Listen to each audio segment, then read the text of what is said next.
नमस्कार। जय गुरुदेव। पिछले कई बार से ऐसा हो रहा था कि जब भी कोई पर्व त्यौहार आ रहा था या प्लानिटरी ट्रांजिट हो रहा था तो मैं अपने व्हाट्सएप स्टेटस पे उसका सिग्निफिकेंस को लिख देता था और पोस्ट कर देता था। पर उससे क्या हो रहा था कि मेरे जो जानने वाले लोग हैं, जो मेरे टच में हैं, उन्हीं तक वो सिग्निफिकेंस पहुंच पाता था। इस बार क्या हुआ, छठ में कई लोगों ने मुझे छठ के बारे में पूछा या वैसे प्रॉब्लम्स पूछे जो मुझे लगा कि ये रिलेटेड है डायरेक्ट सन से और सूर्य ही इसका रेमेडी है। तो मुझे लगा कि मुझे इस पर्व के बारे में कोई वीडियो बनाना चाहिए ताकि ज़्यादा से ज़्यादा लोग इसके बारे में जानना चाहिए। ऐसे इसका एस्ट्रोलॉजिकल वीडियो बहुत बढ़िया ढंग से दीपांशु जी ने बनाया है, जो उनके वेबसाइट पे है। और छठ का सिग्निफिकेंस के बारे में और इसका हिस्टोरिकल बैकग्राउंड के बारे में संजय जी ने बहुत अच्छा से अपने ब्लॉग में लिखा है कि कैसे कन्याकुमारी ब्राह्मण जो पंचतीर्थ पर्वत कश्मीर उस पार रहते थे, वो इधर आए राजा जनक के साथ वाद विवाद करने के लिए, और वो मिथिला में बस गए। और फिर बाद में वो सूर्य उपासक जो कश्मीर के ब्राह्मण हैं, उन्होंने छठ का शुरुआत किया। और इसका जब सिग्निफिकेंस के बारे में बोलूँगा तब वो एस्ट्रोलॉजिकल ये के बाद साथ ही मैं बताऊंगा कि ये सिग्निफिकेंस कैसा है। पर उसके पहले मैं उन लोगों के प्रति अपना ग्रेटिट्यूड दिखाना चाहता हूँ जिनके वजह से मैं आज एस्ट्रोलॉजी सीखा हूँ, और उसमें मेरे मेंटर दीपांशु जी, जिनके वजह से मैं एस्ट्रोलॉजी के गुण तत्वों को सीखा और दूसरे एस्ट्रोलॉजर्स के साथ उनका योगदान बहुत ज़्यादा रहा मुझे सिखाने में। स्वामी ओमकारानंद जी, जिसके वजह से मैं एस्ट्रोलॉजी में हूँ, क्योंकि उन्होंने ही मुझे उत्साहवर्धन किया और मेरा पहला गायत्री मंत्र उनके बिना अधूरा था, और उन्होंने ही मुझे ब्लेस किया कि तुम एस्ट्रोलॉजी में बहुत आगे बढ़ोगे।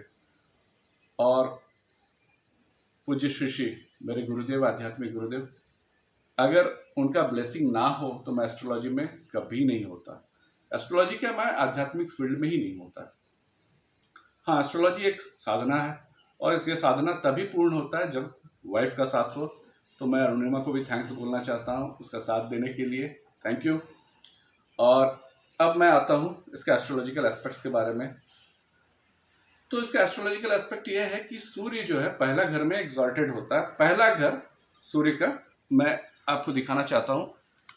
यहाँ पर ये जो पहला घर है मेष राशि, यहाँ पर सूर्य एग्जॉल्टेड होता है। और ये तुला राशि 7वां घर, यहाँ पर सूर्य नीच का होता है, डेबिलेटेड होता है।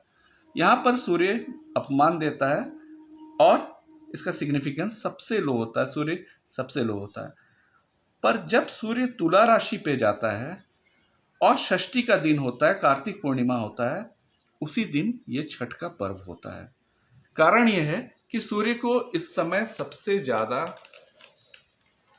अपना लोएस्ट पोजीशन पे रहता है, तो सूर्य का इस समय आराधना सबसे ज्यादा फलदायी होता है।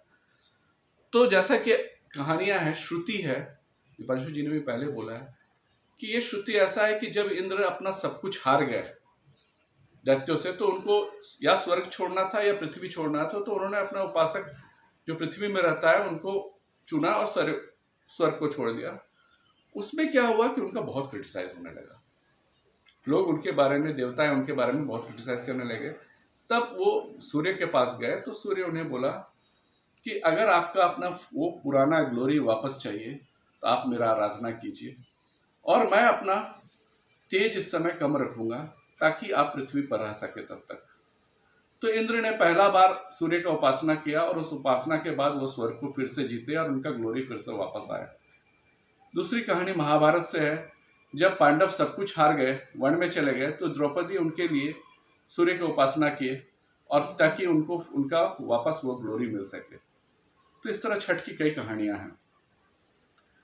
तो सूर्य चूंकि पहला घर है, तो पहला घर है आपका अपना शरीर। तो सूर्य के इस उपासना से, छठ से, आप रोग मुक्त होते हैं। आपका कुछ भी अगर रोग है तो वो रोग जाता है। सूर्य का दूसरा सिग्निफिकेंस 5वां घर होता है, जो आपका फेम है, आपका पोजीशन है, और आपका पुत्र है या पुत्री है, प्रोजनी है।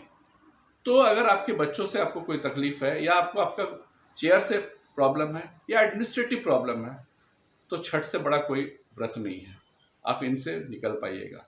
या आपको कोई ऐसा बीमारी है जो क्रॉनिक है या स्किन डिजीज है, तो छठ से बड़ा कोई व्रत नहीं है, आप छठ से ही मुक्त हो सकते हैं। ये चूंकि सूर्य का उपासना है तो बहुत नियम के साथ और निष्ठा के साथ किया जा सकता है, तो किया जाता है, तो बहुत लोग इसको नहीं कर सकते। तो मैं उनको यही बोलूँगा, कम से कम आप उस दिन व्रत कीजिए सुबह से शाम तक, और शाम का अर्घ दीजिए, चूंकि ये डेबिलिटेड सन का है।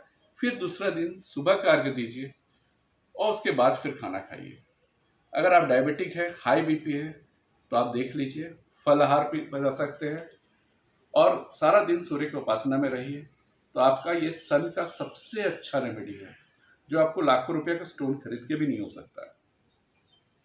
दूसरा बात यह है, मैं ये बोलना चाहूँगा कि प्लीज़ आप इस त्यौहार का क्रिटिसाइज मत कीजिए। जितना जो छठ कर रहे हैं उनको हेल्प कीजिए, इसलिए क्योंकि अगर आप इस त्यौहार को क्रिटिसाइज करेंगे तो आप देख चुके होंगे पॉलिटिकली या किसी भी कारण से जो लोग क्रिटिसाइज किए उनका आज हालत क्या है। चूंकि सूर्य फेम का कारक है, तो आपका फेम बर्बाद हो जाएगा। और एक मैं बात और कहूँगा, जो छठ का व्रत करेंगे या छठ का उपासना कर रहे हैं, आप इस त्यौहार को ख़त्म करते ही प्लीज़ तुरंत नॉनवेज मत खाइए, क्योंकि तब फिर ये सूर्य का अनादर होता है। आप आराम से कीजिए व्रत को, उनके निष्ठा के साथ कीजिए, आपको जरूर फल मिलेगा। क्योंकि सूर्य इस समय नीचतम है, तो आपको सूर्य नीच घर का अच्छा से अच्छा फल देंगे और आपको ब्लेस करेंगे। तो छठ के लिए आप सभी को मेरी ओर से हार्दिक शुभकामनाएं। आप छठ कीजिए, और छठ नहीं कर रहे हैं तो आप व्रत रख सकते हैं, या जो छठ कर रहे हैं आप उनको मदद कीजिए। ये सूर्य का सबसे बड़ा रेमेडी है। Thank you. जय हिंद।